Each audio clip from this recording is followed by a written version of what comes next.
Hi guys, welcome to another episode of Conversation Unboxed with Dami. I'm so excited to just be doing this content journey. Like I told you guys in my first episode, I'm new to this.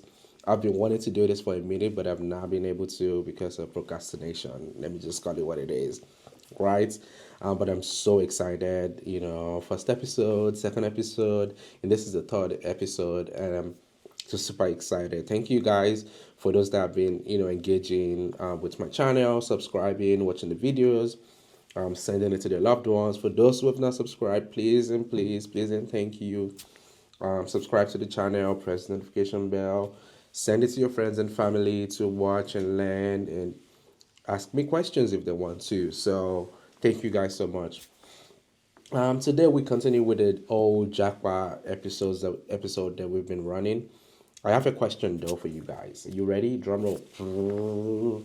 Yes. My first question for you guys, and I would like you guys to put the answer in the comment section, is what's my first question again? I think I forgot it. I remember. Is Japa for everybody? Like, do you guys think Japa is for everyone? Let's be honest. Like, is it really for everybody? I know what my answer is. I would like to hear what your answer to that question is in the comment section.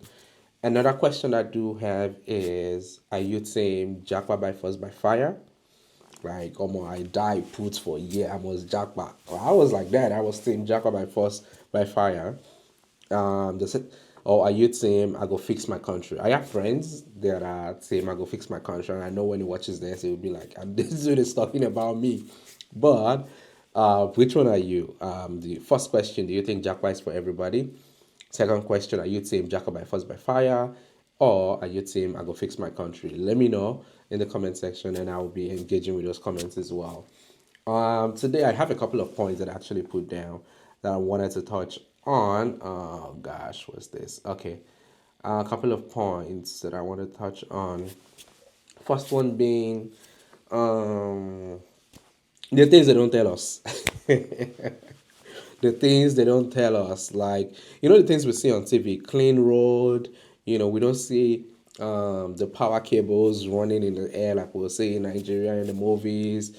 We see all these fine things we see on the TV. Is it really so?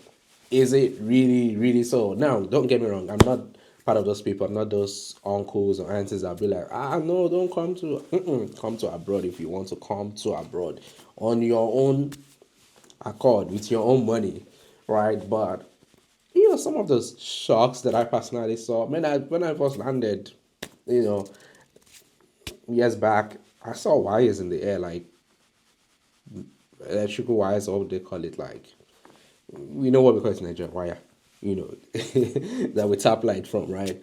Yeah, I saw it in the air. I was like, wait, they didn't really show us this on TV. People don't really talk about it, but it is. We have bad roads. Um, there are bad roads, there are potholes, but definitely way better than whatever we might be experiencing back home for sure. But like some of those things we see on TV, oh my God, it's not the perfect reality of how things are.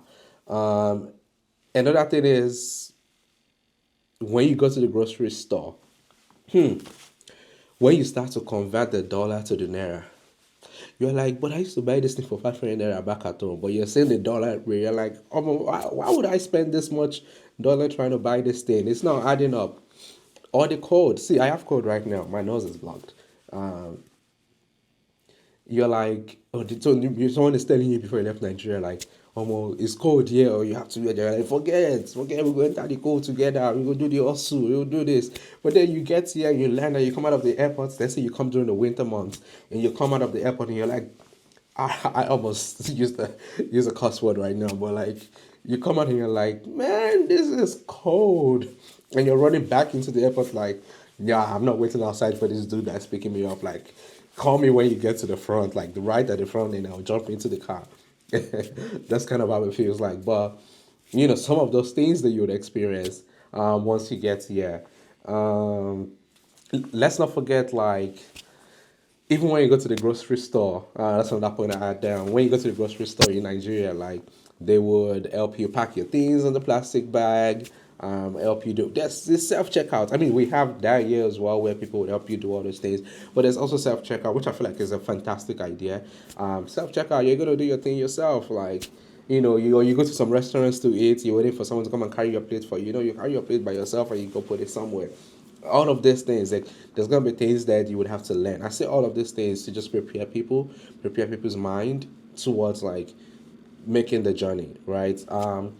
Also things like paying rent. Like rent is like yearly, annually back home, but over here you're paying rent every month. You're like the bills are ridiculous. Like you're paying your rent every month, you're paying electricity every month, you're paying your phone bills.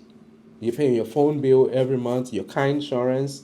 Let's say you get a car note, you finance a car, you're paying your car notes every month, you're paying your water, sewage, trash bill every month. The bills, you have to mentally prepare for the bills. Like that one, I would advise you guys, like mentally prepare to pay bills.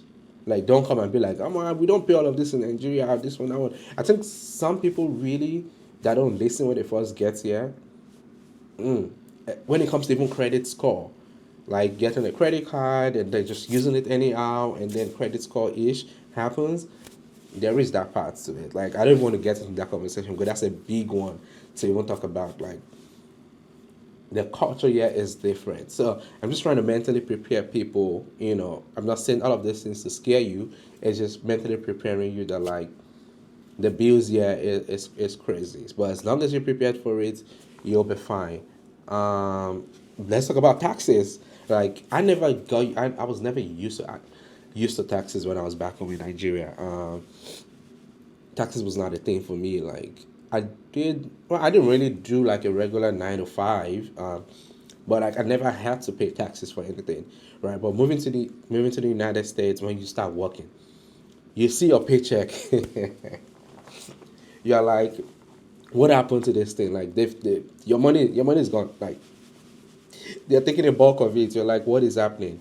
But those are things that you have to mentally prepare for, and just get ready. Get ready for it. The bills will definitely humble you. You also have to learn to like open your palate up to a different kind of food: Chinese, Korean, Indian, Native American food, just like burgers and the rest. I still struggle with opening my palate up to a lot of food, but I'm doing it right. Um, there's just a lot of things, from bills to the cold weather to opening your palate up to different kind of food, to stop converting money to naira. I feel like that's, if I don't give you any advice today, right? Take this one. Once you get here, stop converting from naira to pounds or naira to dollar or naira to whatever currency the country they spend in the country that you're at. Stop converting it. It won't do you any favor at all. Just deal with that currency. You either have the money or you don't have the money. So no conversion, please, no conversion, because you it's not gonna help, bro. It's not gonna help. So don't do any conversion.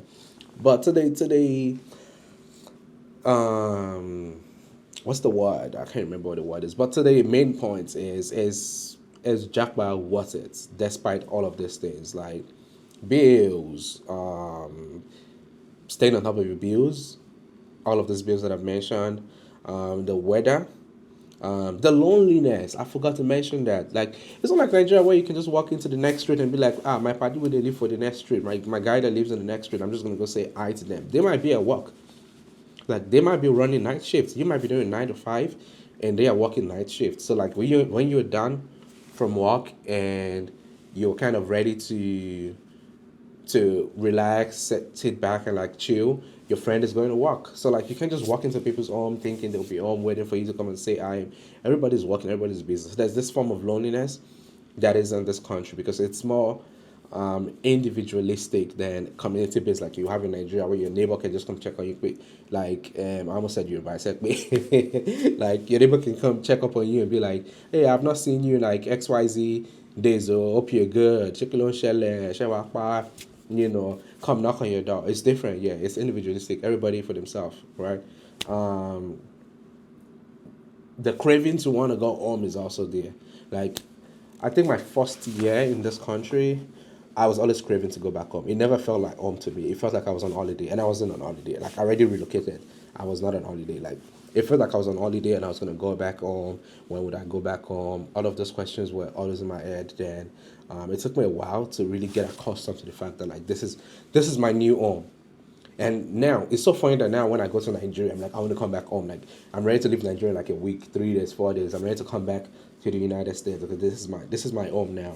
And but yeah, but in the beginning, all of those things will be there. Like I say all of this not to scare you. It's just to mentally prepare you for some of the things that you might experience. There's a lot to go deep into, but I'm kind of picking them one after the other.